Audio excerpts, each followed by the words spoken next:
Na ką, turime dar vieną siuntą. Jau kaip minėjau, čia mano vargas su dėkliukais telefonui.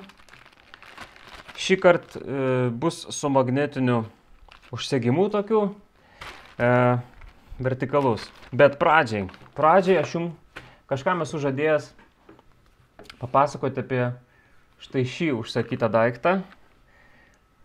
Kaip matote,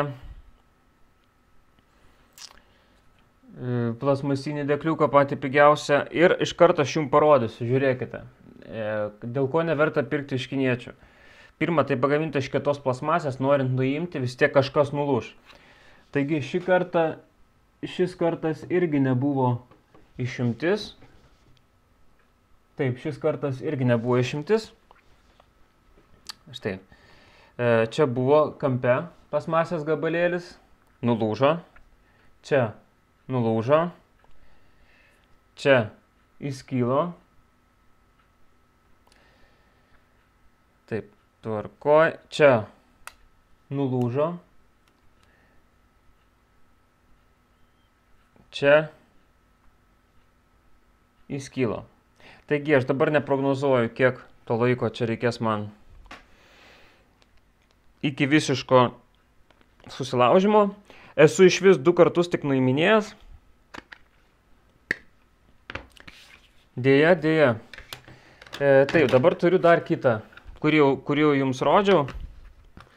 Jo minusas, dulkės truputį, nes buvo numestas. Štai šitas dėkliukas.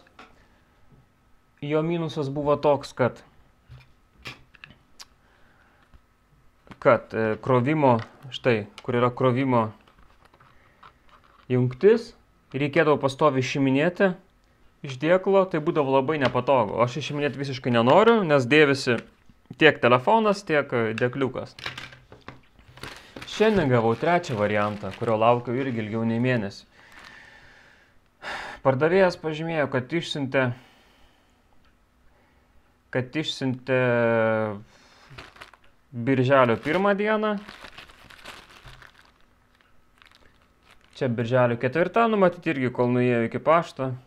Aš taip įsivaizduoju, kad čia nėra joks ir, tarkim, perpardavinėtojas ar dar kas nors. Nes jei būtų perpardavinėtojas, tai tiesiog, aš abejoju, ar apsimokėtų tokius daiktus pardavinėti už $2.78. Tarkim, gal ir lieka koks procentas, bet kai, tiesiog abejoju, Kinijoje, tai jeigu pirkčiau per kažką.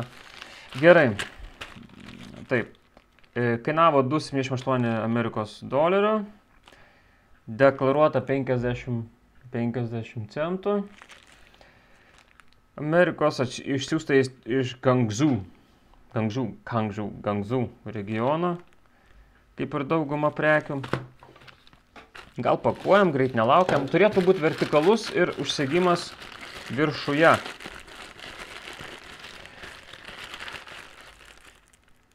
Štai, tuščia, paketas tuščias, metam lauk. Šį kartą šitas dėkliukas be jokio firminio pavadinimo, ta prasme ne kažkoks Nilkin, ne Bielkin. Taip, iš karto atidarau.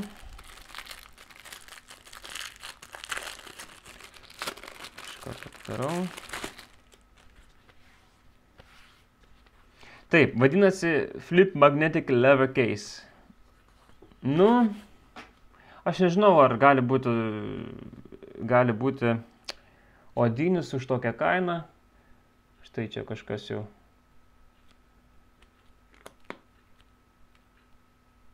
Kažkas žalia, matot, nematot, matot. Magnetinis, tikrai magnetinis. Paaiškumą suves. Magnetinis, čia labai neblogai. Čia nereikalingas. Štai, pagaliau. Čia yra plasmasė. Šiaip čia turėjo būti skylė mikrofonui. Štai matosi dar klijų.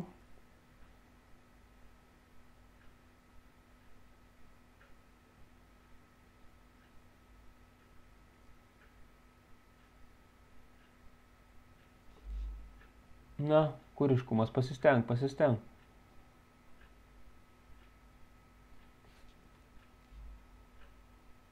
O. Na gerai, nesvarbu. Matot, klijai. Kas mane džiugina, kad yra, plona plasmasė, kad yra, va štai, palikta vietos krovikliui, o tai jau didelis pliusas. Dedu telefoną. Gal pirmą taip dedam. O tai reiškia, žinot ką reiškia? Tai reiškia, kad man nereikės pastoviai išiminėti.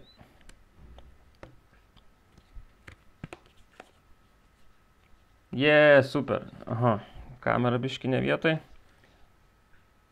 Ko gero vėl reikės su peiliuku platinti skylės.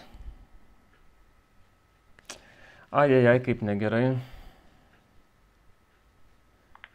Tuo įsijungsiu kamerą, pažiūrėsiu, ar daug užstoja vaizdo.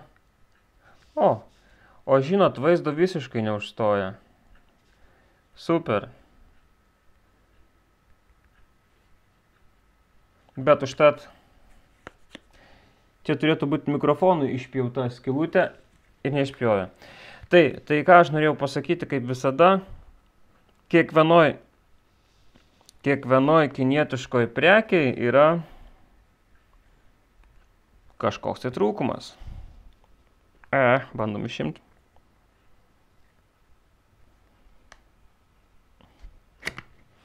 Taip, kiekvienoj kinietiškoj prekiai yra kažkoks tai trūkumas. Kadangi pas Sony Xperia yra čia mikrofonas, na gal dabar čia ne prie jūsų, tiesiog reikės padaryti skylutę gražią. Na, su kažkuo tiesiog pradursiu. Na ką, turbūt ties to ir baigsiu, daugiau nebeužsisakinėsiu. Tiesiog šitas dalykas visai nieko priimtinas, manau, šitą toliau ir naudosiu. Tai va, dėkui už video, prenumeruokitės, kam patiko, bus dar daugiau prekių. Kam nepatiko, spauskit like, kam patiko irgi spauskit like. Gerai, iki.